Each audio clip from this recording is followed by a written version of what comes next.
essa é uma lei que praticamente redesenha grande parte do território brasileiro, titula imensas regiões de terra que sabidamente estão griladas. É como se fosse uma lei que entrega terras do bem comum, da sociedade, das comunidades, dos assentamentos para o mercado, para que, então, na verdade, isso vai propiciar mais a concentração de terra e renda e prejudicar e aumentar a desigualdade estrutural no país. Esse redesenho vai provocar a adesão legal de uma série de irregularidades não tituladas no país, que seriam, por exemplo, terras que poderiam ter sido encaminhadas para a reforma agrária. Toda uma terra grilada que for regularizada de acordo com esta lei, ou seja, uma terra que foi ocupada irregularmente, vai ser considerada legal, a titulação dela vai dar direito ao seu proprietário, que possivelmente usou de corrupção em registros, usou de violência contra pessoas posseiras para ocupar essa terra, ficar titulado e receber uma indenização sobre ela. Como a Constituição Federal refere, dar preferência ao direito humano fundamental à moradia. Há muitas das disposições dessa lei que aparentemente dão essa cobertura, mas no âmbito, no eixo fundamental, a lei é favorável à mercantilização da terra. Os direitos humanos fundamentais têm que ser privilegiados frente a direitos patrimoniais adquiridos de forma irregular, como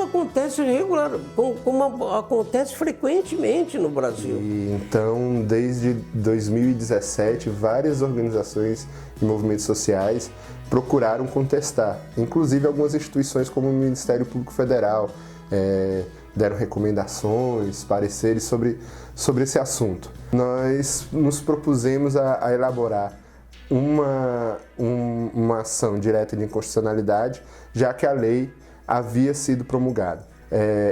Nós redigimos a ação para a Comissão Pastoral da Terra, CPT, que entrou com esse amicus curiae na ação direta de inconstitucionalidade, que significa dar a opinião da sociedade civil a partir da CPT, mas toda essa articulação de luta pela terra, pela democratização da terra, para dizer o quão nefasto é essa lei e quantos dispositivos dela conseguem concentrar a terra e fragilizar, inclusive, também a questão e o cuidado com o meio ambiente.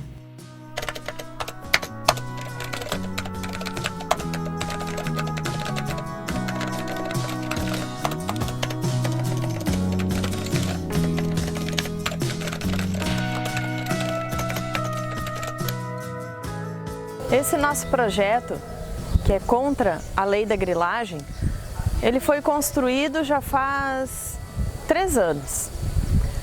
Ele nasceu por uma reflexão dos movimentos sociais, que vem sofrendo ao longo dos anos ataques aos seus territórios. Ele tem se acirrado pelas alterações de leis que favorecem a grilagem por parte de latifundiários e por parte também de grandes empresas em cima de territórios. E não apenas territórios aqui do Rio Grande do Sul, mas olhando para o Brasil, territórios estratégicos como territórios na Amazônia, territórios onde tem reservas de água, territórios onde tem reservas de minério, onde tem biodiversidade, e que quem cuida desses territórios são as comunidades tradicionais que hoje estão sendo violentadas para sair dos seus territórios e entregar esses territórios na mão dessas grandes empresas estrangeiras. Antigamente nós tínhamos o nosso canto para plantar, mas hoje em dia, como os brancos tomaram conta, a gente não tem mais terra para a gente plantar, para colher o alimento, sem veneno. É triste de não ver meus filhos nessa cultura que a gente tem, que é a aipim da roça, plantava trigo, colhia farinha dali, tudo. As nossas comidas típicas hoje não existem mais. Falar da relação da comunidade quilombola e dos povos tradicionais quilombolas com a terra é falar de um modo de vida característico, né, e específico das comunidades quilombolas, porque nós, afrodescendentes negros que vivem no Brasil, que têm relação com a terra, é uma relação com a terra desde sempre, né? Não é à toa que fomos trazidos de África à força, porque tínhamos essa relação com a terra, essa intimidade com o plantio, com o cultivo, né?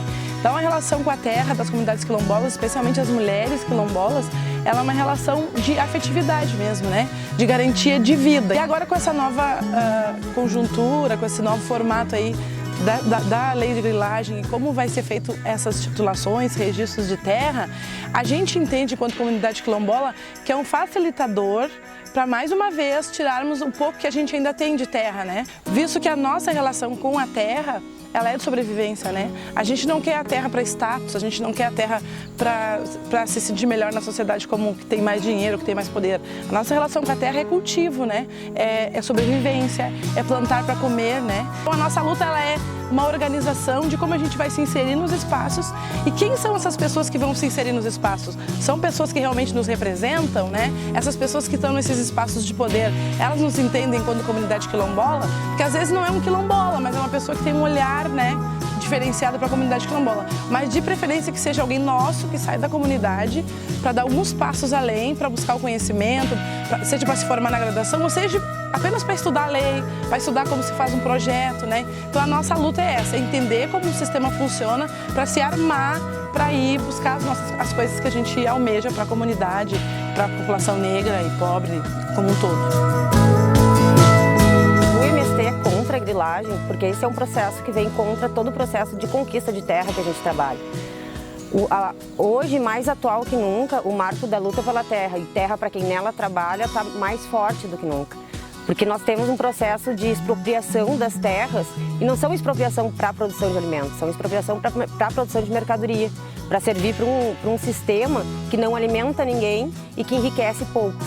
Então o processo da MP da grilagem, ele vem agravando esse processo, no sentido em que as pessoas eles vão ter permissão a ocupar as nossas terras de forma ilegal e ainda assim conseguir regularizá-las. E também as terras dos nossos povos originários, dos quilombos, e também as terras de união, reservas legais, que hoje a gente tinham uma certa proteção e a gente acaba ficando sem essa proteção.